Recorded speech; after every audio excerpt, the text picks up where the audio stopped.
प्रिय विद्यार्थियों, वे part first दर्शन शास्त्र में भारतीय दर्शन के अंतर्गत पहले दर्शन चार्वाक दर्शन की चर्चा हम इस वीडियो में करेंगे। चार्वाक दर्शन के परिचय के संदर्भ में पिछले वीडियो में बतलाया गया था कि चार्वाक दर्शन एक नास्तिक दर्शन है जो नास्तिकता के तीनों मापदंडों को नास्तिकता के जो मापदंड है उन पर तीनों पर खरा उतरता है। जैसा कि हम देखते हैं कि आस्तिक और नास्तिकों के तीन मापदंड माने गए थे, वेद पर आधारित, परलोक पर आधारित और ईश्वर पर आधारित। ये तीनों मापदंडों को ही जो है चार्वाक दर्शन स्वीकार नहीं करता, न तो वेदों की सत्ता को स्वीकार करता, न परलोक की सत्ता को स्वीकार करता और न ही जो है ईश्वर की सत्ता को स्वीकार करता। और इस कारण जो है वो नास्तिकों का शिरोमणि कहलाता है, क्योंकि नास्तिक के सभी मापदंडों को जो आस्तिकता के मापदंड है उनको नकारता है और उसके कारण ये नास्तिक दर्शनों की श्रेणी में होता है। इस दर्शन के अंतर्गत हमने सामान्य परिचय में बताया था कि भाई चार्वाक दर्शन जो है महर्षि बृहस्पति का दर्शन है और बृहस्पति सूत्र इसका मूल ग्रंथ है और इसकी जानकारी हमें भट्ट जेरासी के ग्रंथ तत्वोपल्लव सिंह के द्वारा भी मिलती है। चार्वाक दर्शन जो है बहुत सारे नामों से जाना जाता है, जैसा कि प्रत्यक्षवादी दर्शन है, सुखवादी दर्शन है, लोकायत के नाम से, जड़वादी के नाम से ये जाना जाता है। क्योंकि इस दर्शन का जो मूल मंत्र है वो eat drink and B Mary है, खाने पीने पर अत्यधिक बल देने वाला ये दर्शन है और इसी कारण इसे सुखवादी, कामवादी दर्शन भी कहा जाता है। तो चार्वाक दर्शन के पृष्ठभूमि के बारे में हमने आप लोगों को बहुत सारे किंवदंतियों के बारे में बतलाया था कि चार्वाक दर्शन की उत्पत्ति के कारण क्या है, चार्वाक को चार्वाक के नाम से क्यों जाना जाता है, उसके बारे में आप लोगों को बताया। अब आज के वीडियो के अंतर्गत हम बात करेंगे चार्वाक दर्शन की ज्ञान मीमांसा या प्रमाण मीमांसा की बात। जैसा कि प्रत्येक भारतीय दर्शन को हम तीन भागों में बांटकर अध्ययन करते हैं। एक तत्व मीमांसा है, दूसरी ज्ञान मीमांसा और तीसरा नीति मीमांसा या नीति शास्त्र के रूप में देखते हैं। जो तत्व मीमांसा है उसके अंतर्गत जो हम सत्य की असत की बात हम करते हैं, जगत के बारे में, आत्मा के बारे में, ईश्वर के बारे में चर्चा करते हैं। ज्ञान मीमांसा के अंतर्गत जो है ज्ञान क्या है, ज्ञान का स्वरूप क्या है, ज्ञान के साधन क्या है, ज्ञान की प्रमाणिकता क्या है, इनके बारे में चर्चा करता है। शुभ अशुभ के बारे में, अच्छा बुरा के बारे में, उचित अनुचित के बारे में नीति मीमांसा या नीति शास्त्र के अंतर्गत चर्चा करते हैं। मानव के कर्मों का मूल्यांकन जिसमें किया जाता है वो नीति मीमांसा या नीति शास्त्र है। अब देखिए, किसी भी दर्शन का जो आधार स्तंभ है, किसी भी दर्शन की जो आधारशिला मानी जाती है वो उसकी ज्ञान मीमांसा या प्रमाण मीमांसा ही होती है। चार्वाक दर्शन भी की जो चार्वाक दर्शन का जो मूल आधार है या चार्वाक दर्शन की जो आधारशिला टिकी हुई है वो ज्ञान मीमांसा ही है। ज्ञान मीमांसा के आधार पर ही उसकी तत्व मीमांसा को सिद्ध किया जा सकता है। तो ज्ञान मीमांसा के अंतर्गत जो हम प्रमाणों की बात करेंगे, प्रमाण क्या है, पहले मैंने प्रमाण विचार के अंतर्गत आप लोगों को बताया था कि प्रमाण हम किसको कहते हैं और प्रमाण के से तात्पर्य जो लिया जाता है वो प्रमाण का तात्पर्य होता है परमा का करण, परमा का साधन, परमा का हेतु जो है उसको प्रमाण कहते हैं। प्रमाण किसको कहते हैं, प्रमाण मीमांसा की बात हम करेंगे, ज्ञान मीमांसा की बात करेंगे। तो प्रमाण मीमांसा से तात्पर्य क्या है कि प्रमाण किसे कहते हैं, परमाकरणम प्रमाणम, कि परमा का जो करण है, परमा का हेतु है, परमा का जो साधन है उसे हम प्रमाण कहते हैं। तो प्रमाण क्या है, परमा को सिद्ध करने का साधन। सबसे पहले हम देखें कि परमा किसको कहते हैं। तो परमा के संदर्भ में हम देखेंगे कि परमा किसको कहा जाता है, यथार्थ ज्ञान को परमा कहा जाता है। यथार्थ ज्ञान से तात्पर्य क्या है, वास्तविक ज्ञान है। यथार्थ ज्ञान जो है वास्तविक ज्ञान है। वास्तविक ज्ञान किसको कहते हैं, जो हमारे मन में विचार उत्पन्न होता है उसके अनुरूप जगत में जो सत्ता पाई जाती है उसे वास्तविक ज्ञान कहा जाता है। जैसा विचार हमारा है उसके अनुरूप सत्ता है तो वो वास्तविक ज्ञान है। विचार के अनुरूप जगत में सत्ता नहीं तो वो ज्ञान अयथार्थ ज्ञान या अवास्तविक ज्ञान। जैसा मैं अंधकार के कारण जो है दूर जो है कोई रस्सी पड़ी हुई है और वहाँ पे सांप दिखलाई दे रहा है, सांप की प्रतीति हो रही है, तो वो वास्तविक ज्ञान नहीं है। वो अज्ञान के कारण या अंधकार के कारण हमारा जो मन है उसको ग्रहण कर रहा है कि वहां सांप होगा, परंतु वास्तव में वहां सांप नहीं वरन रस्सी है। तो ये जो वास्तविक ज्ञान है कि हमारा मन जैसा विचार कर रहा है उसके अनुरूप उसकी सत्ता भी होनी चाहिए, उसे हम वास्तविक ज्ञान कहते हैं। तो उस वास्तविक ज्ञान को या उस यथार्थ ज्ञान को या परमा को जो सिद्ध करने का जो साधन है उसको हम क्या कहते हैं, प्रमाण के नाम से जानते हैं। तो परमा जो है, जो ज्ञान मीमांसा के अंतर्गत ज्ञान की बात हम करेंगे कि ज्ञान किसको कहते हैं। तो ज्ञान का तात्पर्य क्या होता है, ज्ञाता और ज्ञेय के संबंध को हम ज्ञान कहते हैं। तीन चीजों का होना जरूरी है। सबसे पहले ज्ञाता होना चाहिए, उसके बाद में ज्ञेय के साथ में संपर्क, ज्ञेय के साथ में संपर्क होगा, ज्ञाता ज्ञेय और संपर्क, जब इनका संपर्क होगा तब ज्ञान की उत्पत्ति होगी। तो ज्ञाता और ज्ञेय के संपर्क से ज्ञाता जानने वाला होता है, ज्ञेय ज्ञान के विषय होते हैं। तो ज्ञाता का ज्ञेय के साथ में हमारी इंद्रियों के द्वारा जब संपर्क होता है तो वह जो है ज्ञान कहलाता है, ज्ञान की उत्पत्ति उसे कहा जाता है। तो यहाँ परमा के संदर्भ में कि परमा जो वास्तविक ज्ञान है, उस वास्तविक ज्ञान को सिद्ध करने के साधन क्या है। जैसा कि भारतीय दर्शन के अंतर्गत हम देखते हैं कि भारतीय दर्शन में बहुत सारे प्रमाणों की चर्चा जो है देखने को मिलती है। भारतीय दर्शन के अंतर्गत जो है अधिकांश भारतीय दार्शनिक जो है तीन प्रमाणों की बात करते हैं, प्रत्यक्ष, अनुमान और शब्द।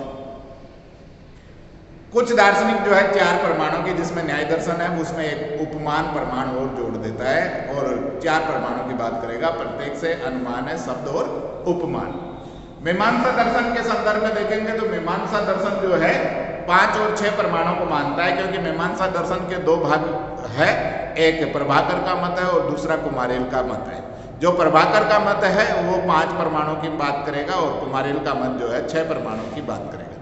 तो प्रभाकर जो है 4 प्रमाणों में एक अन्य जो प्रमाण जोड़ता है वो अर्थापत्ति है, अर्थात प्रत्यक्ष है, अनुमान है, शब्द है, उपमान है और अर्थापत्ति, ये 5 प्रमाणों को मानता है। कुमारिल भट्ट जो है उस 5वें में एक और प्रमाण जोड़कर 6ठे प्रमाण की सत्ता को मानेगा, जिसे अनुपलब्धि या अभाव का प्रमाण कहते हैं। तो भारतीय दर्शन के अंतर्गत 6 प्रमाणों की सत्ता जो है मानी गई है। अब हम बात करेंगे कि चार्वाक दर्शन कितने प्रमाणों को मानता है और उसके अनुसार जो प्रमाण माना गया वो क्या है, और अन्य प्रमाणों को नहीं मानता तो क्यों नहीं मानता है, उसका कारण क्या है। क्योंकि भारतीय दर्शन में अधिकांश दर्शन जो है 3 प्रमाणों की बात करेगा, तो 3 प्रमाणों में जो है कितने प्रमाणों को चार्वाक मानता है और दूसरे प्रमाण को क्यों नहीं मानता, उसके आर्गुमेंट उसके पास में है या नहीं। क्योंकि बिना आर्गुमेंट तो हम किसी चीज को नकार ही नहीं सकते, कि हम प्रमाण की सत्ता को तभी अस्वीकार करेंगे जब हमारे पास में कोई आर्गुमेंट है। तो चार्वाक दर्शन के अंतर्गत जो है प्रमाण के अंतर्गत जो है एक ही प्रमाण की सत्ता को माना गया है। चार्वाक दर्शन केवल एक ही प्रमाण को मानता है और एक प्रमाण जो है उसका है प्रत्यक्ष, परसेप्शन जिसे हम कहते हैं। प्रत्यक्ष ही एकमात्र जो है प्रमाण है, ज्ञान का एकमात्र जो साधन माना गया है वो चार्वाक के अनुसार जो है प्रत्यक्ष माना गया। प्रत्यक्ष में वो प्रमाणम कि ज्ञान का एकमात्र साधन जो है वो क्या है, प्रत्यक्ष है। प्रत्यक्ष ही एकमात्र प्रमाण है जिसके द्वारा ज्ञान की प्राप्ति होती है। तो ज्ञान की प्राप्ति का एकमात्र जो साधन माना गया है वो प्रत्यक्ष माना गया है। तो प्रत्यक्ष क्या होता है उसके संदर्भ में हम देखें कि प्रत्यक्ष से तात्पर्य क्या है। देखिए प्रत्यक्ष का तात्पर्य जो है कि प्रत्यक्ष शब्द की उत्पत्ति किससे हुई है, प्रति प्लस अक्ष, प्रति प्लस अक्ष। ये प्रति का तात्पर्य तो होता है सामने और अक्ष का तात्पर्य होती है आंखें। जो आंखों के सामने होता है उसे हम प्रत्यक्ष ज्ञान कहते हैं। प्रत्यक्ष ज्ञान का तात्पर्य क्या है, प्रति प्लस अक्ष, जो हमारी आंखों के सामने है उस ज्ञान को हम प्रत्यक्ष ज्ञान कहते हैं। तो प्रत्यक्ष ज्ञान का सामान्य जो अर्थ लिया गया है कि जो हमारी आंखों के द्वारा देखा जाता है उस ज्ञान को प्रत्यक्ष ज्ञान कहा जाता है। तो प्रारंभिक चार्वाक जो है, प्रारंभिक जो चार्वाक है वो इस संकीर्ण अर्थ को स्वीकार करते हैं कि हमारी आंखों के द्वारा जो देखा जाता है उस ज्ञान को हम प्रत्यक्ष ज्ञान कहते हैं। लेकिन बाद के जो सुशिक्षित चार्वाक थे उन्होंने ये माना कि नहीं, केवल जो है आंखों के द्वारा जिस ज्ञान की प्राप्ति होती है वही प्रत्यक्ष नहीं है, वो तो प्रत्यक्ष तो है ही क्योंकि इंद्रियों के द्वारा। इसके अतिरिक्त उन्होंने एक विस्तृत अर्थ में कहा कि हमारी इंद्रियों के द्वारा जिस ज्ञान की प्राप्ति होती है उस ज्ञान को प्रत्यक्ष कहा जाता है कि यहाँ जो है प्रत्यक्ष ज्ञान के लिए क्या माना गया, इंद्रियां मानी गई कि हमारी इंद्रियों के द्वारा जिस ज्ञान की प्राप्ति होती है उस ज्ञान को हम प्रत्यक्ष कहते हैं। तो यहाँ पर जो है प्रत्यक्ष के अंतर्गत क्या माना गया, इंद्रियां मानी गई। तो इंद्रियों से तात्पर्य होता है, क्या होता है, 11 इंद्रियां होती है। 11 इंद्रियां कौन सी होती है, 5 ज्ञानेंद्रियां, 5 कर्मेंद्रियां और मन। 5 ज्ञानेंद्रियां कौन सी है, आंख है, नाक है, कान है, त्वचा है और जीभ। आंख के द्वारा रूप है, रंग है, आकार का ज्ञान होता है। कान के द्वारा जो है शब्द का ज्ञान होता है। नाक के द्वारा जो है गंध का ज्ञान होता है। त्वचा के द्वारा स्पर्श का ज्ञान होता है और जीवा के द्वारा रस का, स्वाद का ज्ञान होता है। ये हमारी जो है बाह्य जो हमारी ज्ञानेंद्रियां उसके द्वारा विभिन्न विषयों का ज्ञान होता है। कर्मेंद्रियों के द्वारा कर्म का ज्ञान होगा, वाक के द्वारा बोलने का ज्ञान हो रहा है। जो है वाक है, पानी से तात्पर्य फैलाने का कार्य हाथ के द्वारा हो रहा है। पाद पैर जो है गमन कार्य कर रहे हैं। पायु से तात्पर्य मल द्वार है जो शारीरिक शुद्धि के अंग माने जाते हैं। और उपस्थ से तात्पर्य लिया गया जननाद। ये 10 ज्ञानेंद्रियां हैं, 10 ज्ञानेंद्रियां और कर्मेंद्रियां हैं जिन्हें हम बाह्य इंद्रियां कहते हैं। इसके अतिरिक्त एक जो है इंटरनल सेंस ऑर्गन है, अतीन्द्रिय जिसे कहते हैं, आंतरिक इंद्रिय जिसे कहते हैं, इंटरनल सेंस ऑर्गन के रूप में, जिन विषयों का ज्ञान हमें बाह्य इंद्रियों के द्वारा नहीं होता है।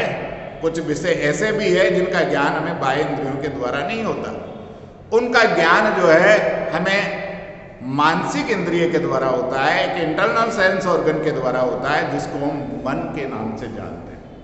और ये विषय है जिसमें सुख है, दुख है, राग है, द्वेष है, ईर्ष्या है, वैमनस्य है। ये ऐसे विषय माने गए जिनका ज्ञान हमें जो है हमारी बाह्य इंद्रियों के द्वारा नहीं होता। इनका ज्ञान हमें जो है किसके द्वारा होता है, मन के द्वारा होता है। इसलिए मन की सत्ता को स्वीकार किया जाता है। तो यहाँ पर देखिए विस्तृत अर्थ में कहा गया कि प्रत्यक्ष का तात्पर्य क्या है। प्रत्यक्ष का तात्पर्य लिया गया कि इंद्रियान सन्निकर्ष जन्य ज्ञानम प्रत्यक्षम, कि इंद्रियों के सन्निकर्ष से जिस ज्ञान की प्राप्ति होती है उसे प्रत्यक्ष ज्ञान कहा जाता है। अर्थात प्रत्यक्ष ज्ञान के लिए 3 बातों का ज्ञान होना आवश्यक है, 3 चीजों का होना जरूरी है। सबसे पहले हमारी इंद्रियां होनी चाहिए, उसके बाद में इंद्रियों के बाद में वस्तु या पदार्थ होना चाहिए, और तीसरा जो है सन्निकर्ष या संपर्क है।